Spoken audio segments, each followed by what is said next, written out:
This is Mike Roth. Welcome to Open Forum in the Villages. In this show, we're going to talk to leaders in the community, leaders of clubs, interesting folks who live in the villages, to give a perspective of what's happening here in the villages and information that I think all villagers should have. We hope to add a new episode every Friday at 9 a.m. Everyone, this is Mike Roth with Henry Kohlman. Thanks for joining me today, Henry. Thank you for asking me. And I wanted to remind our listeners that my new club, Boomer Humor, meets the second and fourth Friday of the month. And today I'm going to start the show with a joke like always. Henry, how can you tell if an aunt is a boy or a girl? I don't know. They're all girls. Otherwise, they'd be uncles. Okay. That's a good one.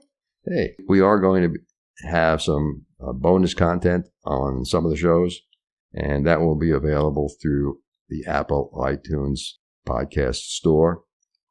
And tell your friends about it. Subscribers will have early access to all of our episodes. Right now, that would be about 6 episodes. We're recording a show here for, I think, July 13th. The shows are normally released on Friday mornings at 10 a.m. So, Henry, why don't you tell our listeners about how long you lived here in the Villages? Oh, okay. Lived here full-time about 3 years. Owned our house in Bridgeport almost 4 years. Mm-hmm. And you came to the Villages from? Well, we lived on a farm south of Lakeland, a couple hours south of here, with 40 acres and cows and nobody out there. Mm-hmm. And then over time, we decided that we needed to be around more people. So that ended up, we took the trolley tour as I remember it, and then that was the end of it. We bought a house, and here we are. A lot of people have the same experience, take the trolley tour, and all of a sudden they're buying a house that they didn't know they were buying. Yep. Well, I actually visited the Villages probably 5 times over 4 years before my wife and I finally decided that this is the place to be. Yeah, it took us one trip, and then we started looking. Mm-hmm. Yeah, well, of course, it's one of the best decisions we ever made. Okay. As a background, I understand that you're an airline pilot. I was. Yeah, I flew for a United Parcel Service for 24 years, international mostly, just about everywhere. Mm-hmm. And it was a pretty good, and I retired in 2013. Okay. Flew most of the big airplanes. Good time to get out. Yeah, perfect. Mm-hmm. Henry, we brought you on the show today because of your skill in photography. Interestingly, I'm going to New Hampshire next month or so.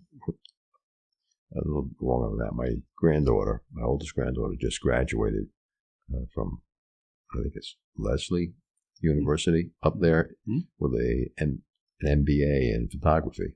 Oh, really? Yeah. Oh, excellent. Yeah, later you on. should have her on your show. I probably will. But now she's probably too busy getting ready to be a bride. After she's calmed down a little bit, I'm sure we'll get her on.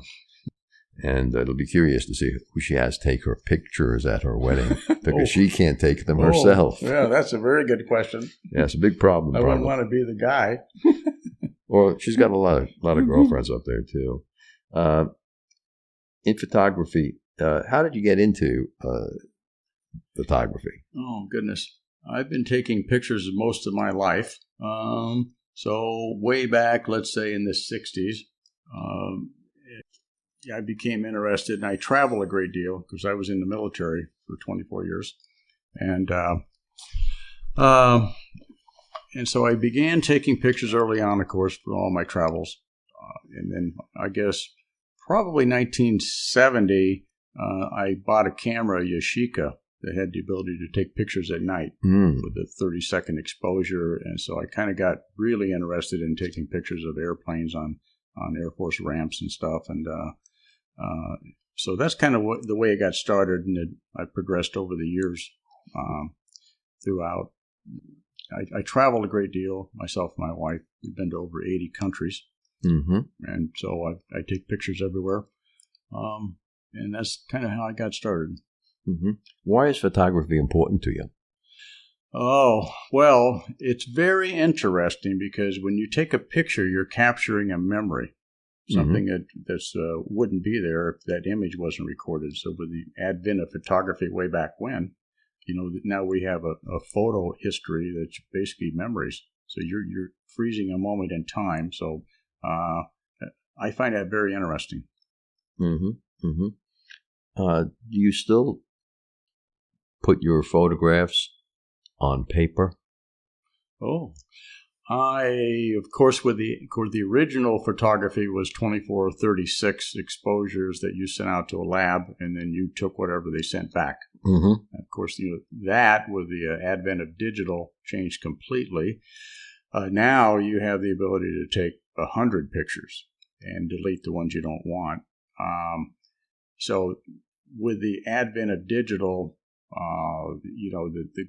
the game has changed completely in the ability to take pictures, good pictures, and end up with some pretty amazing shots. So it's kind of exploded in that way. Mm-hmm. Mm-hmm. Where have you taken your best pictures? Oh, wow. From a country standpoint, this is going to sound kind of weird, maybe. I don't know. India, I would have to say. India were the best pictures. India. Because of the people. I mean, it's a country like no other country. Mm-hmm. 1.3 or 4 billion people there that have managed to create a culture that's unlike all others. And I just find it very interesting to try to capture the people living their lives in that culture.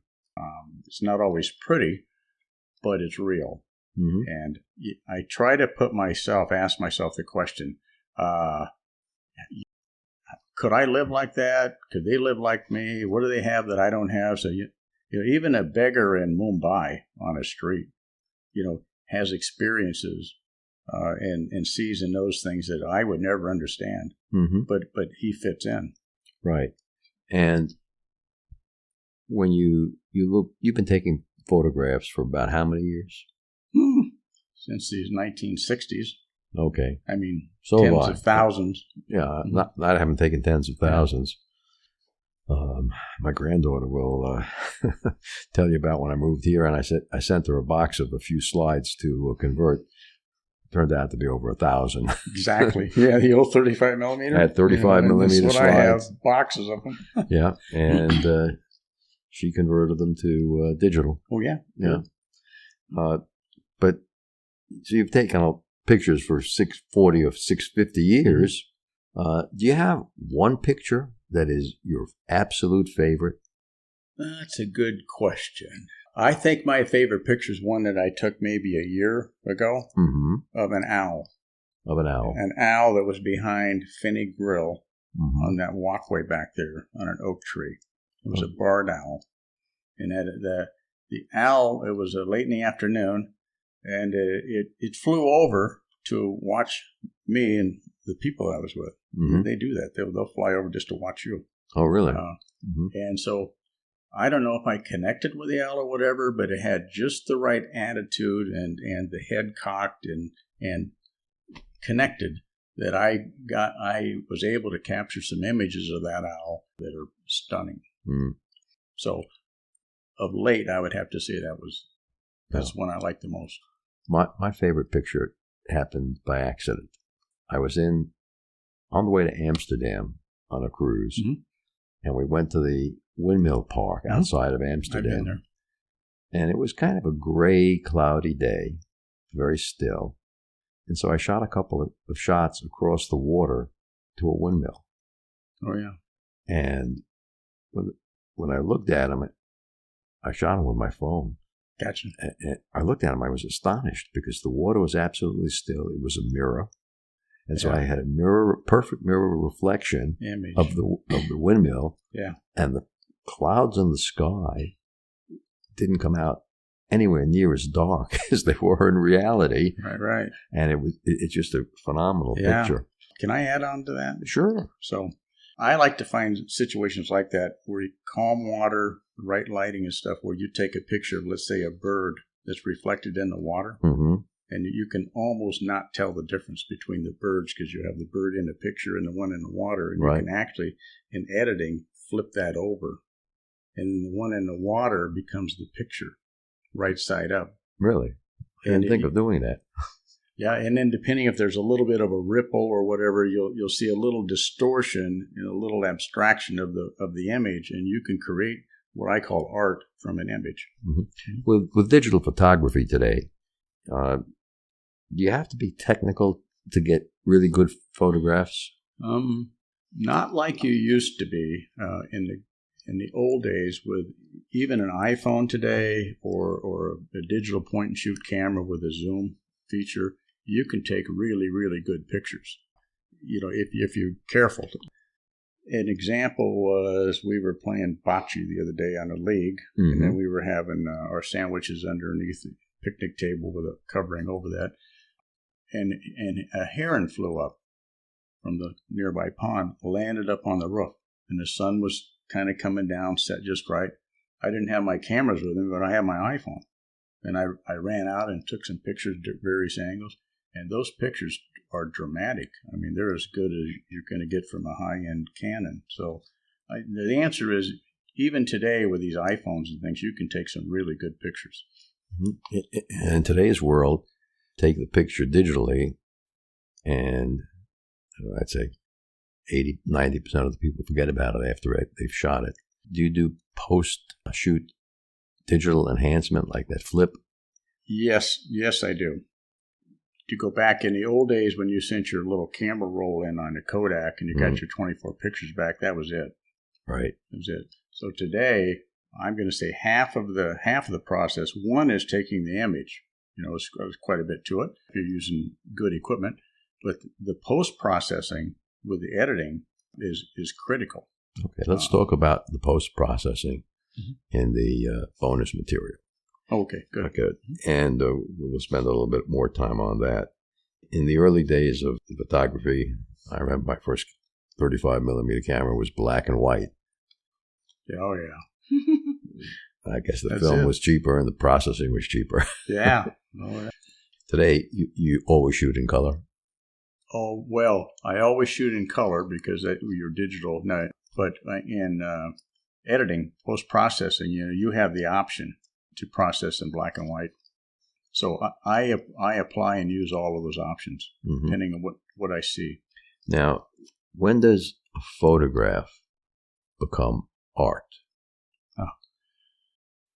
It becomes art when it tells a story to me. Mm-hmm. So if I go out and take 500 pictures on a setting, which is not uncommon, and I come back, I don't know what's on that chip. I mean, I'm taking these pictures, but you don't really know until you look. When you're taking that many, you don't have time to look at them. Yeah, so I'll download those pictures, let's say 100 at a time, into my software, and then I'll go through and get rid of, screen out the obvious ones, and then you're looking for details, and you're going to find a lot of things you didn't see, especially with birds. A lot of action and movements, other things. So when you actually open that up, you're going to see things that are going to tell a story to you, based upon the setting, the time of day, other animals, action. There's something there that is coming out, the connection that you have with the subject, and so that's what I'm looking for. And depending upon what I see, then I decide at that point on how to present the image as a photograph, or if you carry it on as art. Does it have to be more than one photograph to be art, or can just a single photograph be art? I don't combine my photographs into collages or Photoshop. I use the image, which may be a big image. I shoot full frame camera, and then I will crop that down. Now, one photograph could become many other smaller photographs as you crop and you pick this portion of the image for a picture, a final product, this portion or whatever, and you can build it up like that. But yeah, I don't do collages or merging of more than one picture. Mm-hmm. As a photographer, would you call yourself a professional? I try to be. I mean, that's kind of a nebulous term, but I try to be. I try to improve. It's a difficult craft to learn. So I try to take courses, workshops. I did a trip down the Grand Canyon on the Colorado River for 8 days 2 years ago on a photography workshop with a very good photographer, and learned a lot. So at this point, I'm getting to the point where I think my product, my images are good enough that I would qualify to some extent as a professional. Good. So here's an important question that we're going to end this episode on. Have you sold very many of your images? Very good question. So I've been accused of that before. My first, of course, I have a Facebook page with thousands of pictures on it. Why don't you tell our listeners what that is? Oh, it's my name. It's on Facebook, Henry Kohlman, HenryKuhlman. And then that's the Facebook page. And then the icon, the profile, is a white egret. So if you go to that page, you'll see a lot of my pictures that I've been putting on for quite a while. And then I just opened, in fact, at the meeting just before I came here, we were finalizing Fine Art America is a online page for pictures and products that I now have a presence on, a store on. And that is my name again, henrykohlman.pixels, pixels.com. And we just uploaded the first 5 pictures. We're in the process of putting more up. 50 is the next load up. And then, people can purchase my art as wall art to decorate their homes. Good. We're going to be talking more about that with Henry during the bonus episode. I want to thank everyone for listening. And as a reminder, we'll have a new episode out next Friday morning at 9 a.m. Should you want to become a sponsor of the show, contact me at mike@rothvoice.com. If you know someone that you think should be on the show, contact me via the same email address. And I want to thank everyone for listening to the show. The content of the show is copyright by Roth Voice, all rights reserved.